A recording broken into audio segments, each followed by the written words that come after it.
से ज़्यादा क्लोज नहीं इंशाल्लाह मिल मिल कर बैठे।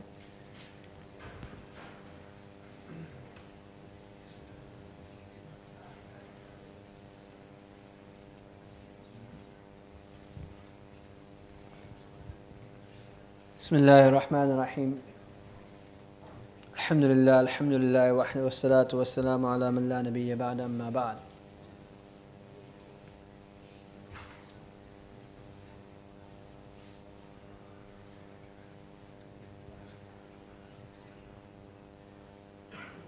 फ़अऊज़ु बिल्लाहि मिनश शैतानिर रजीम। बिस्मिल्लाहिर रहमानिर रहीम। फ़अक़ीमुस सलाह व आतुज़ ज़काह। सदक़ल्लाहुल अज़ीम। वक़ाल नबी सल्लल्लाहु अलैहि वसल्लम बुनियल इस्लामु अला ख़म्स शहादति अल्ला इलाहा इल्लल्लाह व अन्न मुहम्मदर रसूलुल्लाह व इक़ामिस सलाह व ईताइज़ ज़काह वल हज्ज व सौम रमज़ान औ कमा क़ाल अलैहि सलातु वस्सलाम। Respected elders, brothers, mothers and sisters listening at home,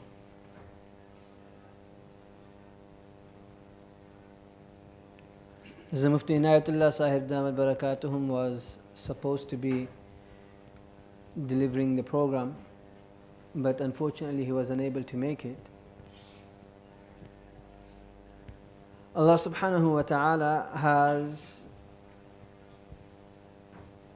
made zakah necessary, and it is one of the pillars of Islam which Allah subhanahu wa ta'ala has ordained upon us, made fard. It is very important that we understand how we calculate our zakat, and it is very important about how we give our zakat. This slideshow has been made by a charity based in England called NZF, National Zakat Foundation, and I'm not here to do any kind of appeal or anything like this, but because I'm using their slideshow, so it's only their right that I mentioned a little bit about them, and which we'll learn here anyway. They're based in London, if I'm correct, and their objective is that they try to distribute their zakat in England. They say that charity starts at home, and as we'll learn later as well, that we need to give zakat locally as well, locally as in nationally.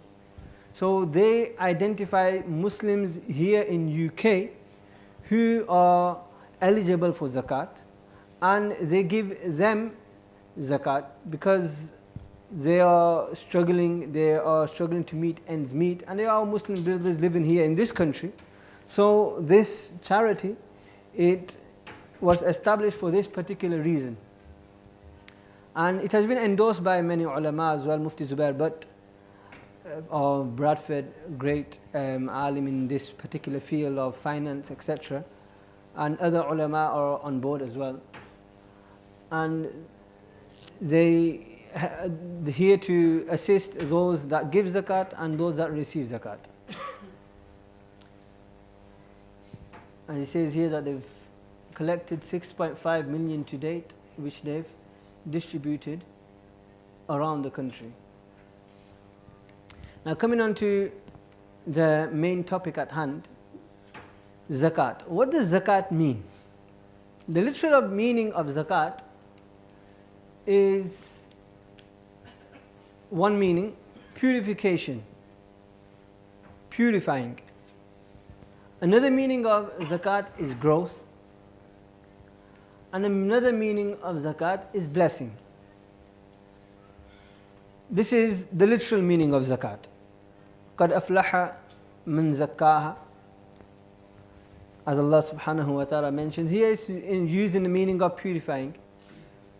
Zakat, in the terminology of Sharia, as we understand it, refers to paying a fixed percentage of wealth prescribed by Allah subhanahu wa ta'ala to deserving recipients.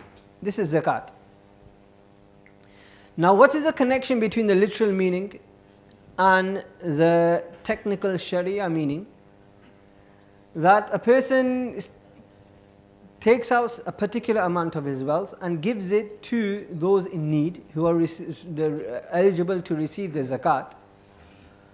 And because he has done this, he has purified his wealth. He has purified his wealth. His wealth was contaminated, and until he does not pay his zakat, his money, his entire wealth will remain contaminated. So by giving zakat, he has purified his wealth, number one. Number two, he has purified himself of the malice and greed and the love of wealth. So again, another benefit, or he has purified himself. And by giving money in zakat, the Prophet of Allah ﷺ mentions, مَا نَقَصَتْ صَدَقَةٌ مِّن مَّالٍ. Sadaqah does not decrease wealth, rather sadaqah and zakat and any form of spending and charity in the path of Allah subhanahu wa ta'ala increases wealth. So again, he is now growing his wealth. His money will be growing. He has 1,000 pounds, he's given his zakat, whatever it may be. And now his money, it seems at the outset it has gone less. From 1,000 it's gone down to 9,975. But very shortly it will increase by the will of Allah subhanahu wa ta'ala.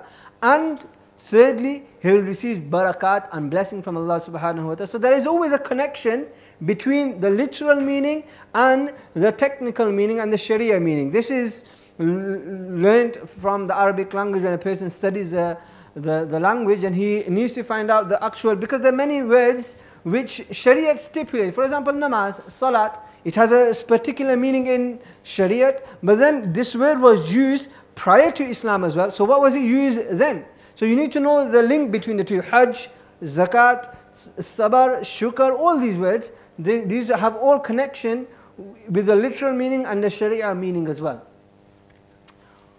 Why do we pay zakat? Purifies our soul from greed and wealth from impurity, as it was just mentioned. Similarly, it is to show gratitude upon this ni'mat of wealth which Allah subhanahu wa ta'ala has granted us.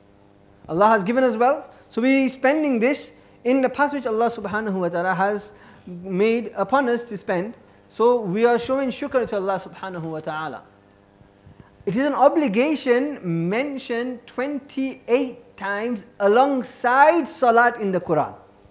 وَأَقِيمُوا الصَّلَاةَ وَآتُوا الزَّكَاةَ, the ayat which I recited at the beginning. Allah subhanahu wa ta'ala hand in hand mentions these two. We all understand the importance of salat. Allah subhanahu wa ta'ala mentions in the same breath, in the same moment, in the same verse, أَقِيمُوا الصَّلَاةَ وَآتُوا الزَّكَاةَ, 28 times weathered together. Besides this, Allah subhanahu wa ta'ala has mentioned another 50 times approximately zakat on its own. So zakat is mentioned specifically 28 times with salat. And it is the right of Allah within our wealth and the right of those needy people that are not as fortunate as we are. Zakat has great power. Through zakat, a person, Allah subhanahu wa ta'ala has set this system as such that if we want to open this up, then we'll need an hour just for this particular thing. But just very briefly, I'd like to mention a few points. That number one, zakat is such which Allah subhanahu wa ta'ala has made so that it distributes the wealth amongst the society. Allah subhanahu wa ta'ala has made it such that a few people have a monopoly upon the wealth and everybody else is left working and sweating away. No, Allah subhanahu wa ta'ala distributes the wealth. If a person has £1,000,000, then now he is required to give an X amount of money, £25,000 in charity. So this is a good amount of money in charity which will be distributed amongst the poor people. Number one. So imagine how much it will help. Because of this, less crime. Less crime. Because people are getting wealth. If they don't have wealth, they'll go out and they'll steal. But because they're getting wealth, they won't need to go out and steal. And another point which I can mention without taking too much time is that it safeguards a person's iman as well. The Prophet ﷺ mentions in a hadith, كَادَ الْإِسْلَامُ أَنْ يَكُونَ كَادَ الْفَقْرُ أَنْ يَكُونَ كُفْرًا, that poverty can lead a person towards kufr and disbelief. We hear incidents around the world, many places, where people go into poor countries and people are forced and compelled to sell their deen to sustain themselves. So if a group of people take this upon themselves and they ensure that zakat is distributed properly, then alhamdulillah the need will not arise for people to sell their deen for a few pennies of this world. And I'd just like to mention one point very quickly. It doesn't matter, there's no time. We'll miss other point, inshallah, some other time. Who must pay zakat? Who must pay zakat? If I get time, I'll mention it at the end, because I want to have some Q&As at the end as well, inshallah, if we finish on time. Who must pay zakat? Zakat is necessary upon, number one, Muslim. Number two, an adult. Number three, a person who is sane. And number four, a person who possesses the nisab, the amount through which zakat becomes first. That we'll discuss later on. If these four conditions are there, aqil is sane, he's baligh, and he's Muslim, and he has the amount of nisab, he has money according to the nisab, which we'll discuss, then now this person is required to give zakat. So children do not need to give zakat. A person who is insane does not need to give zakat. And a person who is not a Muslim does not need to give zakat. And a person who is in need himself, who does not have money, he does not need to give zakat. So Allah subhanahu wa ta'ala has set a threshold and set a criteria. If a person has X amount of money, then this person will need to give zakat. According to some other fuqaha, there is a bit of certain other detail. But according to our Imam Abu Hanifa rahimahullah ta'ala, this is a ruling.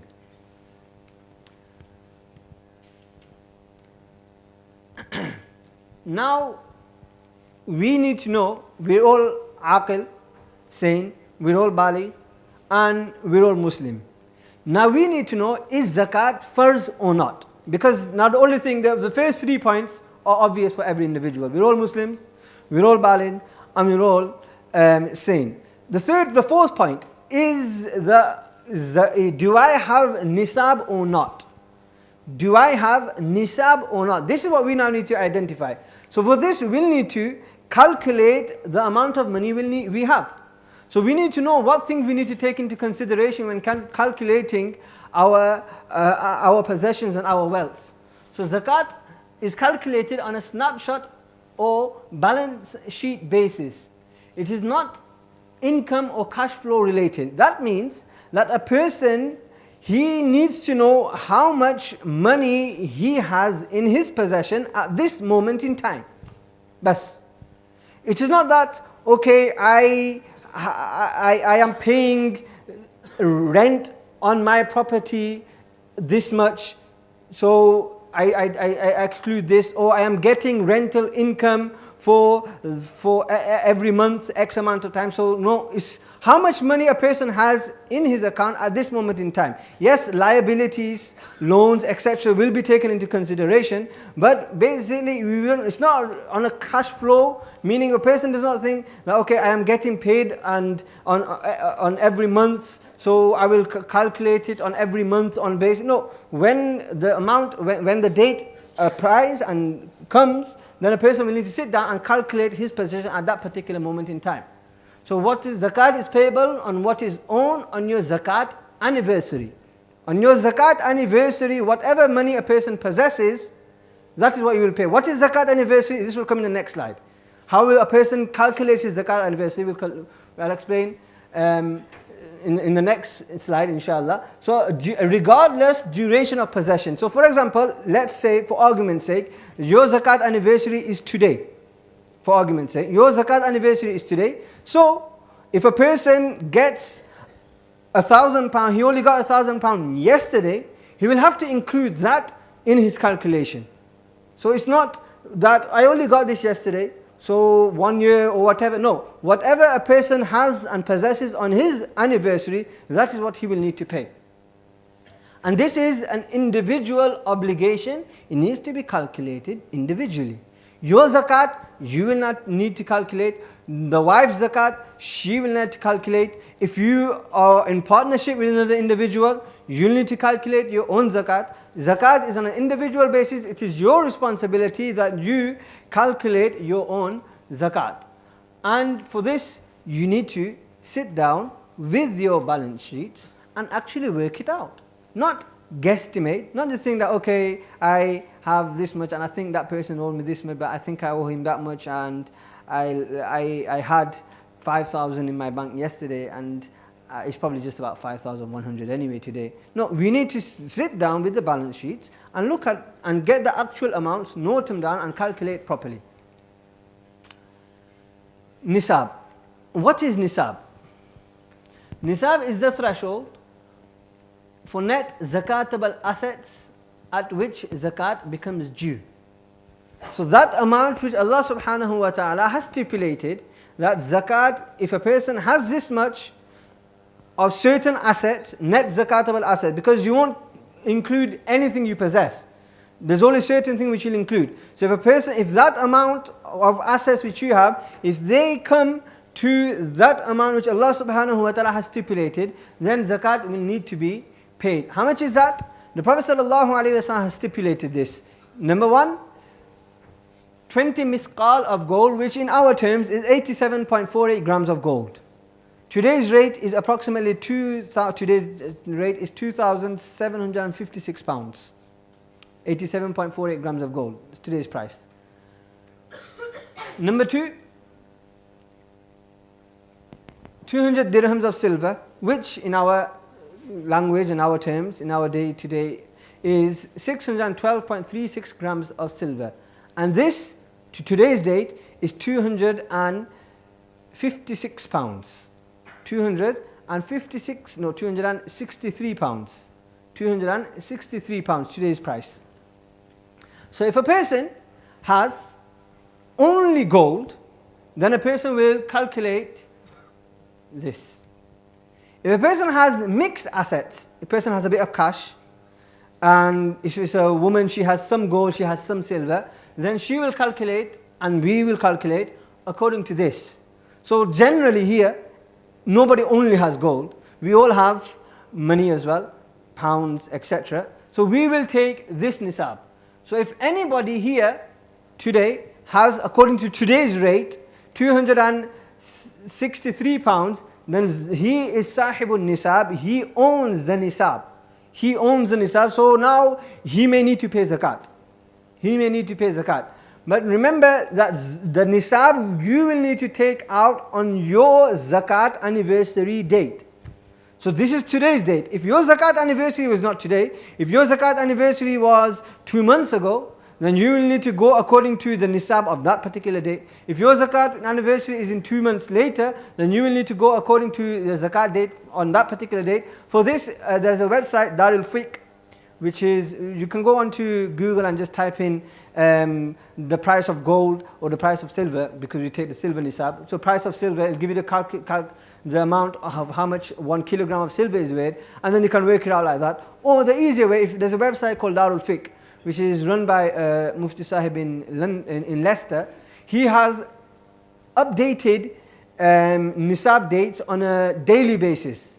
So every single day he'll put the new price of nisab. So if a person just types in Darul Fiqh and then goes down and scrolls down on his website, you'll find the nisab of that particular on that particular day on the website. So now we need to find out what is our zakat anniversary. What is our zakat? Darul Fiqh, D-A-R-U-L-F-I-Q-H, Darul Fiqh. Zakat year. What is our zakat year? We need to remember, number one is that for zakat year, we will take into consideration the Islamic date. The Islamic date. Not the calendar January, February. You need to take into consideration the Islamic calendar. So for this, let's take a scenario over here. There's this person who starts work, and up until then he didn't have any money. Okay? And now a person, he started work in Jamadiul Awwal. So in Jamadiul Awwal, he's got his first £100. Okay?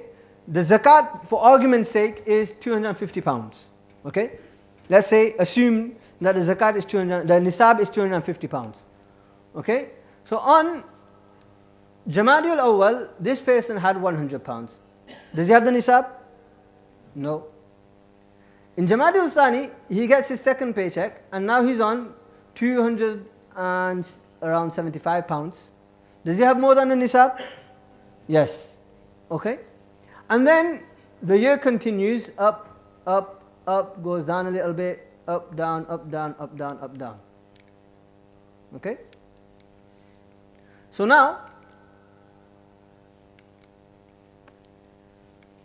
his zakat year starts here. This is his zakat year. Jamadiul Thani starts his zakat year. Okay? So he'll need to note down the actual date that he had over £250. So he'll note it down. For example, the 1st of Jamadiul Thani. And then he'll leave that now. And he won't worry about his assets throughout the year. So he's gone up, down, up, down, up, down, up, down, up, down, up, down, up, down, up, down. And now Jamadiul Awwal finishes and Jamadiul Thani starts. So here is the 1st of Jamadiul Thani. That is now his zakat anniversary. So now what he will need to do is now calculate how much money he has at this moment in time. At this moment in time, he has approximately £300, so he will need to pay zakat on £300. So as you see, the month before he had a little bit less, and this one is going a bit more. So he will need to pay zakat according to this particular price. Is that understood? Ji? Now let's take another scenario.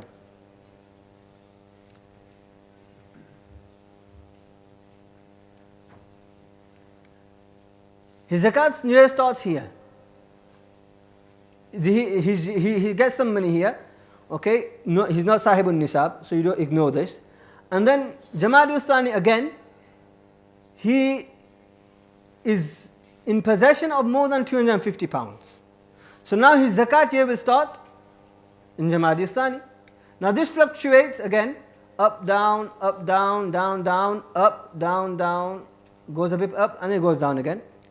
So come the end of Jamadiul Awwal, because his year started when? In Jamadiul Thani. So it's gone up, down, up, down, up, down, up, down. When it comes to Jamadiul Thani, that's when he will look how much money he has. At this moment in time, he has less than £250, so his zakat is not first, so he just ignores it now. And now until he doesn't have more than the nisab again, his zakat year will not start. So for example, in Jamadiul Thani, it's 0. And then in Rajab, he gets £300. So now his new year again will start in Rajab now. Is that understood?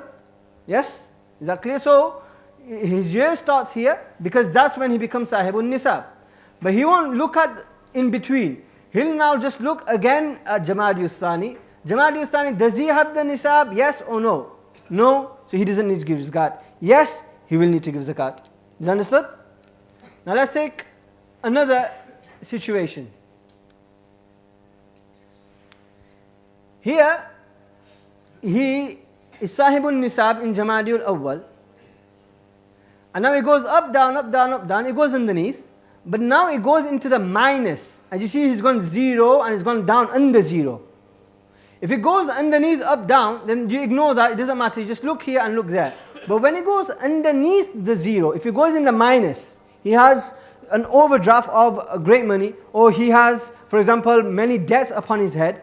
Okay, he's just taken a loan and he's bought a house and he's taken a loan of friends and family, and he's gone into the minus now. So because he's gone into the minus now, so you'll see here that his year started here, but because he's gone into the minus, you'll ignore it now. And now he'll start again when he becomes into the plus over the nisab. Is that understood? So Jamadul Awwal, Sahibul Nisab, Sahibul Nisab, Sahibul Nisab, he'll still ignore this and he'll wait until the next Jamadul Awwal. But because he went into the minus, he'll start a new slate, and once he becomes Sahibul Nisab again, this will his now new Zakat anniversary, Zakat year will start here. So Rabiul Thani is when he will note this down now, the first of Rabiul Thani, and he will wait for next year Rabiul Thani to see how much money he's at that time. So this is what we need to do. Now, many people here will say, I don't know when I became Sahibul Nisab. If I ask any of you here, what's your Zakat anniversary? So what date are you calculating your Zakat on? So for this, number one, try to find out your Zakat anniversary. That's what you should do. You should try to work out, go back, okay, when did I start work? When did I start work? I started work on this particular date, on this particular month, etc. Try to work out your Zakat anniversary. And that would be the best time, okay? And the best course of action. If this is not even possible, that I just can't remember, what can I do? So now a person will need to fix a particular date. Fix a date, whatever you feel, that for example, the 1st of Ramadan, and it needs to be a specific date, the 1st of Ramadan, the 10th of Ramadan, or the 1st of Shaban, whatever you feel, you fix a date now, and every single year, that is a date which you will need to sit down. So what happens, again, like I'm mentioning, is that what will happen usually is, for example, a person, he says that I calculate my zakat in Ramadan. When in Ramadan do you calculate it? Oh, anytime in Ramadan. Anytime. So now, say a person calculates it 1 year on the 1st of Ramadan, and 1 year he calculates it on the 10th of Ramadan. Let's say in between the 1st and the 10th, let's say his zakat anniversary should be the 1st of Ramadan. Let's say on the next year, the 10th of Ramadan, in between the 1st and the 10th, he has booked a holiday, and because of that, he's put £6,000 in this holiday. So he should have been counting his zakat on the 1st of Ramadan. But because he's calculating it now this year on the 10th of Ramadan, he's excluding the £6,000. Whereas he should have been calculated on the 1st of Ramadan, he would have included the £6,000. So he's not giving zakat on his £6,000. So you need to fix one particular date, and on that date you need to sit down, you need to take your account, and you need to work out. Otherwise, it is possible that you don't work out and calculate the zakat properly, and you are questionable in the court of Allah subhanahu wa ta'ala because you've not paid the zakat properly. So it's very important that we stipulate a date and stick to that particular date, Islamic date. Islamic date, again remember, Islamic date it needs to be. So let's say you worked out that, okay, I got my first paycheck on the 17th of January 2010. So now work out what was the 17th of January 2010. You've got many apps now on Play Store and on Apple. You can download these apps which will calculate the Hijri date, the Gregorian date, and they'll tell you what was that particular date. So you need to work out the Islamic date and then stick to that date and work out your zakat on those particular dates. Now, moving on, zakatable assets. What are we calculating in our zakat? Okay, you have a house, you have a car, you have 5 cars, you have 10 houses. What do you calculate in your zakat? What are your zakatable assets? Number 1, gold. If it's 12 carat or more, then that is classified as fully gold. And silver. Okay, so whatever gold you may have, you'll need to weigh it, and you need to find out the price of gold on that particular date. Again, go into Google and type in gold price, and it'll tell you, the website comes there. You can calculate grams, ounces, and pounds as well. It tells you everything. So you just go on there, find out how much gold is worth, 1 gram of gold, and you've got 100 grams of gold, or the wife has got 100 grams of gold. So accordingly, you need to work out your gold. Similarly with silver, you've got X amount of silver, so you need to work it out. Number 2, cash and money owed to you. So you are owed money from somebody else. That you'll also include as your own assets. I've given Hafizab £1,000, so now that £1,000 is mine. So Hafizab will need to pay me back, so that is my money. So I will include that in my zakat as well. Number 3, your business assets. Okay, if a person has a business, a shop, or anything else, then the business assets, that we'll discuss later on as well. And number 4, investments containing zakatable assets. Investments, shares or pensions, these are investments, so a person will need to include that in zakat. Again, we'll go into detail later on. Cash a person possesses on his own, and the money owed to you. So a person's own cash and the money owed to you, zakat needs to be paid on that. And if you have any farmers here, then livestock and agricultural produce. Okay, but I don't think we have any farmers here. Non-zakatable assets. Jewelry besides gold and silver.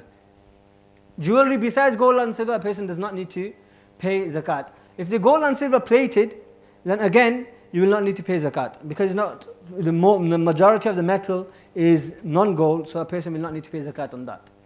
Electronic appliances a person may have, he has a PS4, an iPhone, or anything else, fridge, freezer, dishwasher, whatever, a person does not need to pay zakat on that. Cars and other vehicles, a person doesn't need to pay zakat on that. And properties for personal use and for lease as well. If a person has property for personal use, or on lease or on rent, then a person does not need to pay zakat on this. Yes, the income which is generated from there, a person will need to pay zakat on. So you've got a house which you're using on your own, no zakat. You've got another house which you've given out to rent. Zakat is not payable upon the house. The house is worth £100,000. You do not need to pay zakat on that house. But somebody is living in that house and they're paying you £400 a month, then every time they pay you, you'll include that. So if you spent it, then that's fine. If you're not, so the basic is classified as your own cash anyway, which you possess. Gold and silver.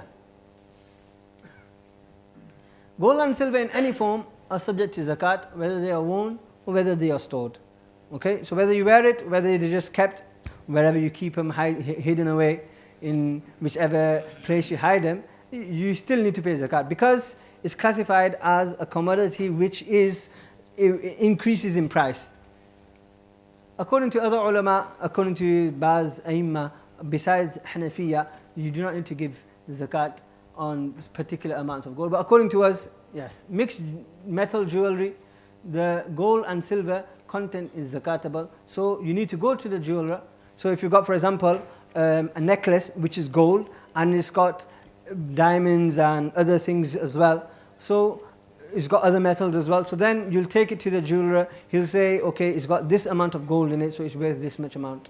So you can do it like that. Or the easy way is you just weigh the whole thing as gold and then just give the whole amount. You're paying more, you're not paying less, so there's no harm in paying more. Cash. Cash refers to any money which you have in the bank, at home, wherever it may be. This is fully subject to zakat, you need to pay it. Interest, riba, and any other haram sourced income. If a person has any other haram sourced income, for example, na'udhu billah, a person shouldn't have, but he sells alcohol, or he's dealing in drugs or whatever, and he's getting some money from this, or he's stolen some money from somewhere, then he won't pay zakat on this. This is haram money, 100% must be given away. 100%, he just needs to get rid of it. There's no zakat on it because it's not his. It's haram, it's not his. He'll need to get rid of this. Number 3, one may own cash within certain investments. You need to include that as well. Okay, investments, like I said, shares, etc. That we'll discuss later on. It'll come in the next one. Or if a person has given somebody some money to go out and as a business partner, whatever, then that is no questions at the end. Then you'll include that as well. Money owed to you, loans, okay, loans which you have given out to people and you're expecting them to pay you back. So as I said, I given Habisa £5,000. So now he owes me £5,000. I will include that in my zakat. Okay, and one may pay zakat after the receipt of that loan. So one is, I've given Hafizab £5,000. So this year when I'm calculating my zakat, I ignore that £5,000 and I just give zakat and calculate the zakat of how much I have at this moment in time. Then the following year, Hafiz Sahib gives me that £5,000. So I'll need to include that £5,000 at that moment in time and the year which I didn't pay it. But it is easier that a person includes the loans at this moment in time as well. So you just include them because you're going to have to pay the previous years anyway. So it is possible that if you gain it after 10 years, then Hafiz Sahib will give you £5,000, but then you'll need to pay 10 years zakat on that £5,000. So that's £225, £250 a person will need to pay in one lump sum. So it's rather the person just pays £25 every year. It's not £250, it's whatever it is, we all get the thing. Anyway, everybody's fasting as well. We're not here to have a maths lesson. So you all get the gist of what I'm trying to say anyway. So either you pay the lump sum of the previous years, or you just pay the amount every single year and just include it.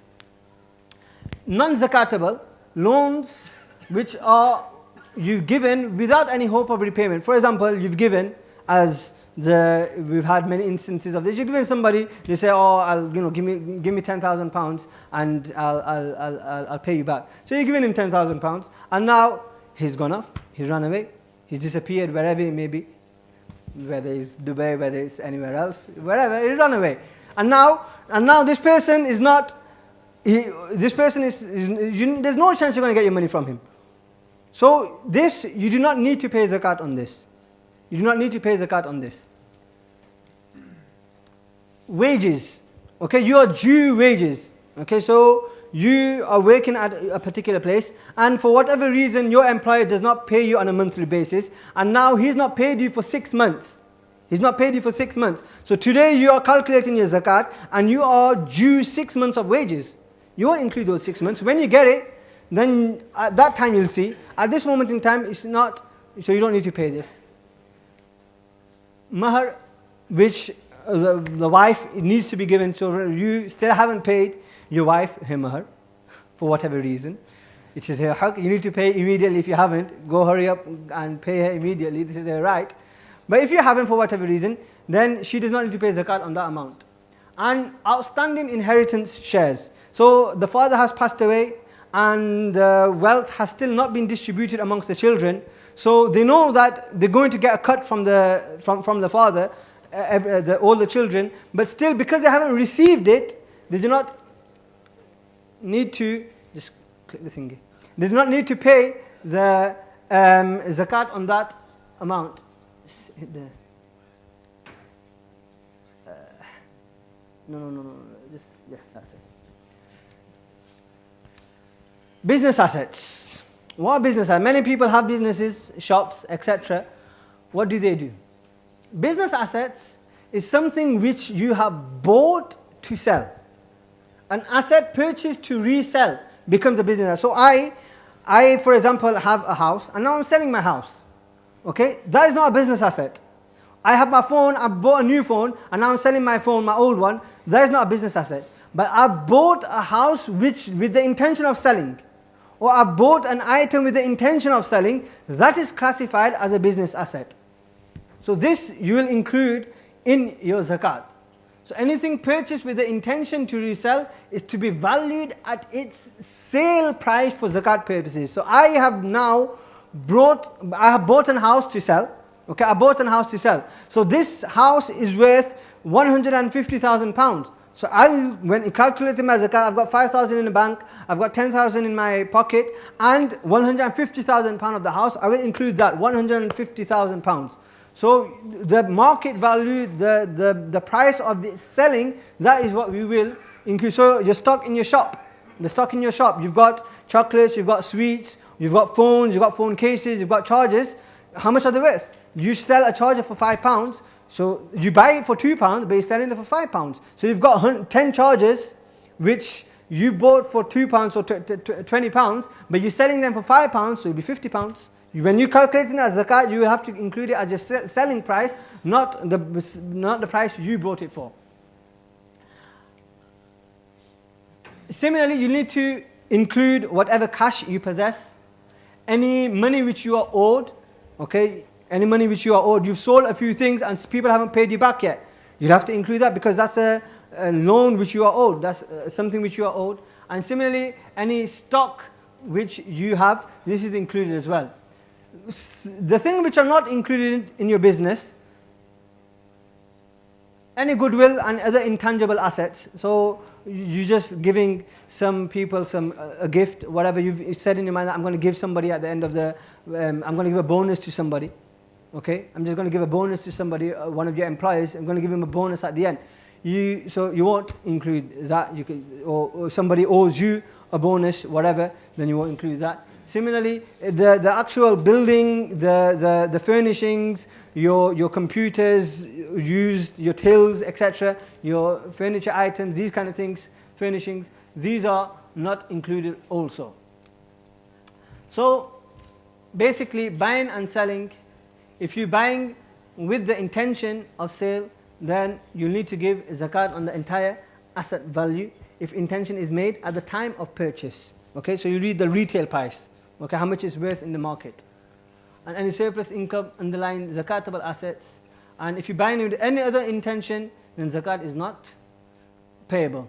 Zakat is not payable on any other item. So, as I've mentioned previously. Investments. So, zakat is not due on the house which you live in. And on the house that you own but you're renting out, yes, the rental income you get, you need to pay as mentioned. And a house which you bought with the intention of sale is fully subject to zakat at its say value, which I just explained just now. Shares. Many of us have shares. Have you actually understood how to work out the zakat properly? If shares are bought with the intention to resell, you bought with the intention of reselling, that I'm buying it now and I'm going to sell them off. I'm buying and I'm going to sell them off immediately after a couple of months. So your intention is to resell. So now you include the entire amount. So you've bought 1,000 shares in company X. Okay, £1,000 worth of shares. Okay, and your intention is that you're going to sell it immediately after a few months down the line.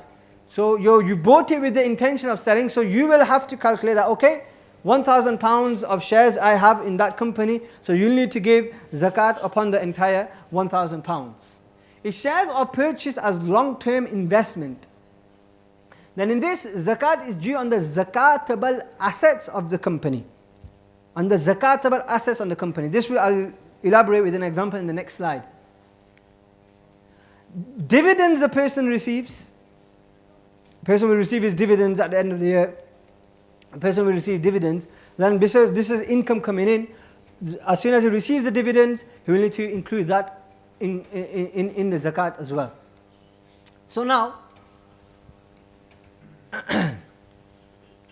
zakatable assets. You have a company X. Okay. Now this company X is just like another. Let's say my company. Okay. My company. You've invested in my company shares. Okay. So my company is a building. My company is stock.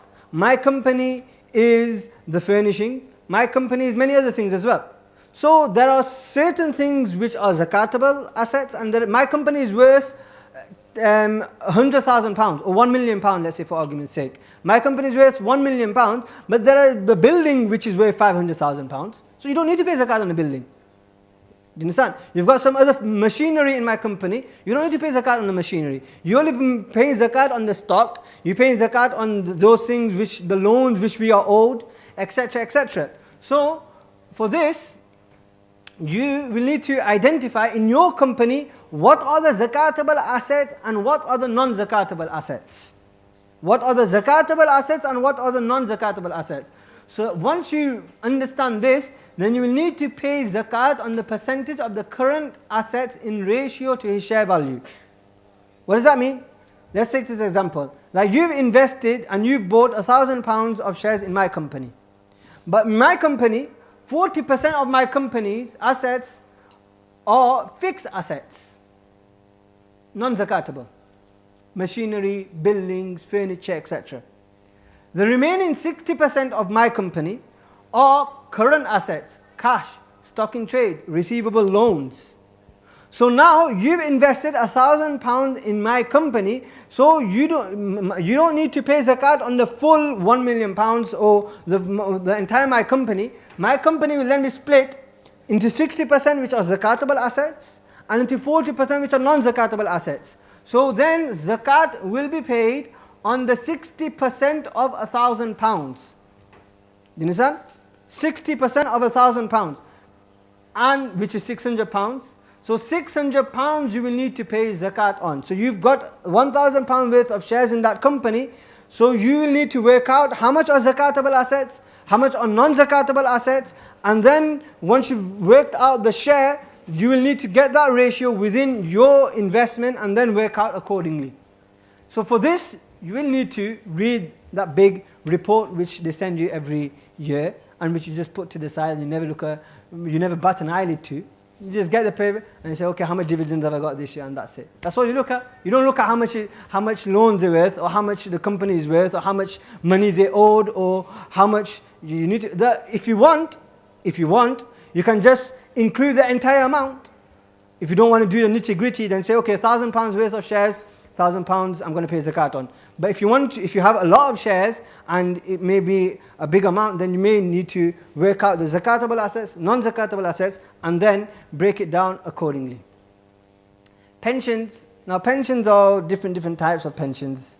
Okay, you have different types. Some are voluntary pensions, some are involuntary pensions. So the crux of this is that if you yourself have given the permission and opted in, then you will need to give zakat on it. If it's not, and if it's just cut out and you never see this money and neither was it an opt-in service, then you will not need to give zakat. So if your national insurance contributions, no zakat is due. If it's a defined benefit scheme where you don't have a choice and it's just fixed, then again zakat is not due. And in this defined contribution where you are investing, because it's now another investment then. So because it's an investment, you will need to pay zakat on your pension amounts. So you need to work out how much your pension is and you need to give zakat accordingly. You've got 10 minutes.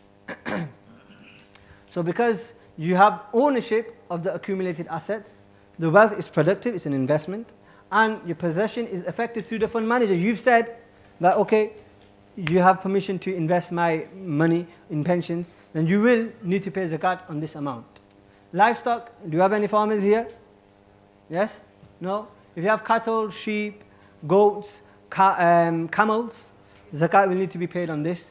Land, this may apply to some people. If you have a land in India and this land is still growing and is still in use, then you need to pay zakat on it. So if you do have a land in India, you have animals there, or you have mangoes which are growing now, then you may need to pay zakat on it. You need to approach the ulama and find out. If there are any of you, then approach me, inshallah, we can discuss and then we can take it from there. But generally, we don't have anybody, so we'll move on, inshallah. Deductible liability. So now you've worked out how much you have. This is it. You've worked out your cash, you've worked out how much you own, you've worked out your pensions, you've worked out your shares and everything. So now that's how much you have. But you will minus now how much you owe. So your deductible assets. Debts and liabilities that are due or outstanding for repayment on the day of one's zakat anniversary. So I owe Hamza £100, so I'll minus £100. Understand? I owe Hafiz Abdul Rauf £2,000, so I'll minus £2,000. Payments that will occur after one's zakat anniversary are not deductible. Okay, so I owe my landlord £300 at the end of the month, but today is my zakat anniversary. I won't minus £300 because that's after my zakat date. I need to pay my council tax at the end of the month. I need to pay anything else at the end. I won't minus that because that is after my zakat anniversary. Long-term debts. People have mortgages, people have student loans, etc. So in regards to this, you will only minus the forthcoming lunar year's payments. So your mortgage is £100,000, but you don't need to pay £100,000 this year. This year you'll only pay, I don't know, £5,000. So if you only pay £5,000 this year, you can minus £5,000. You can't minus more than 5,000. Is understood? So it'll only minus how much you need to pay in that one particular year. Here also is better that you don't minus this, but if you feel that if you don't minus it, you'll struggle to pay your other bills, etc., then you can minus it, there's no harm. So now what do we need to do? 3 steps. Number 1, calculate how much we own. Number 2, calculate how much we owe other people. And number 3, minus that from that, and that will determine our net zakatable assets. If you minus 1, if you minus number 2 from number 1, that will give us our zakatable assets. So if you here, you've sat down £100,000. Over here, you've minused £20,000. So over here, £80,000. That's what you need to work out your zakat on. Or £100,000 here, over here, £150,000. So now you've gone minus £50,000. So you don't need to give zakat. So if your net zakatable assets is above £250 approximately, £263 today's date, then zakat is 2.5% of your amount which you have. The final calculation, A minus B equals C. And then you need to see if that is your zakatable assets. Finally, coming to a conclusion, paying zakat. 2 conditions. Number 1 is your intention. You need to make an intention when paying your zakat. And this intention can be made at either the time of paying zakat or giving it to one's agent, the sufara outside. You're not giving zakat. Zakat will be given when it's gone to the poor people. Those people sitting outside are not poor people. They're your agents who will take it to the poor people. So when you give it to them, your intention is zakat, that's fine. Or sometimes you sat down today and you said, okay, I've got this amount of zakat, I need to give £1,000 zakat. So you've taken out £1,000 and you put that separately. And now, you put that £1,000 separately, so and then somebody else has taken that £1,000 and given it to a poor person because you made the intention at the time of separating the amount, that is fine, your zakat will be classified as given and it will be correct.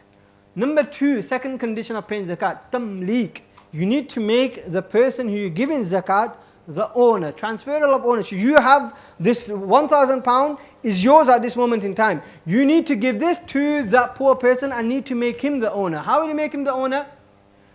Number 1, that person who is giving it needs to be either upon whom zakat is farz or the agent. So if somebody else just gives it on your behalf without you telling them, then that's not allowed.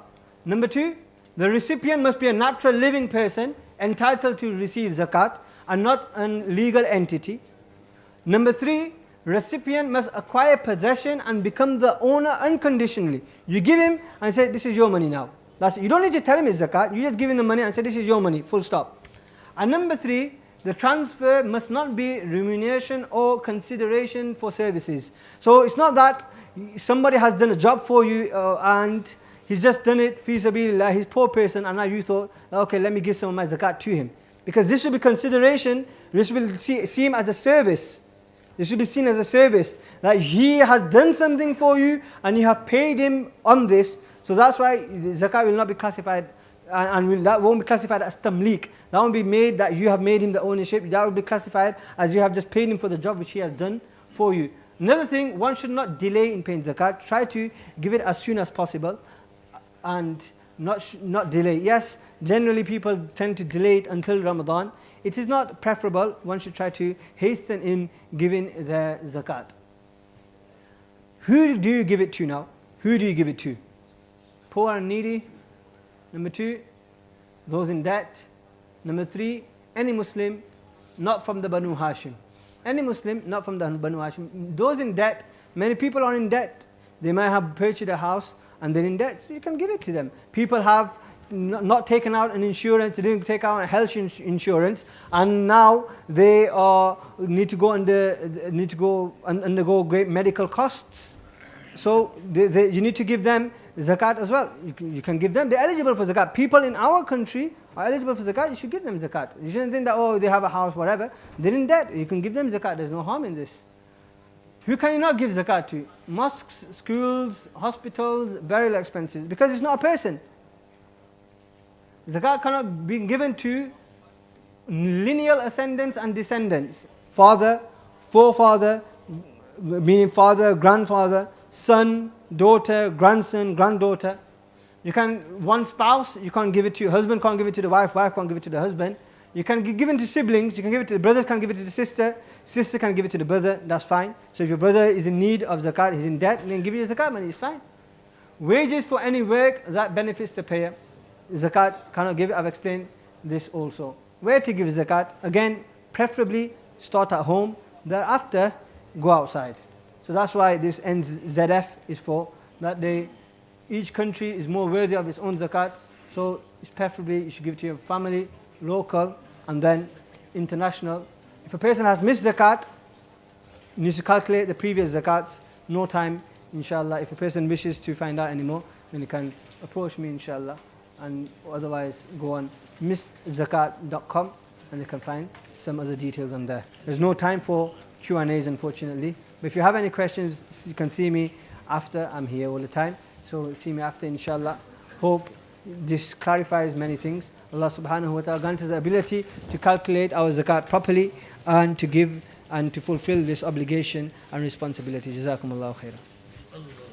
Brothers are requested that sit in the sufuf and engage in salah. Engage in dua.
بسم الله الرحمن الرحيم اللهم لك صمت وبك آمنت وعليك توكلت وعلى رزقك افطرت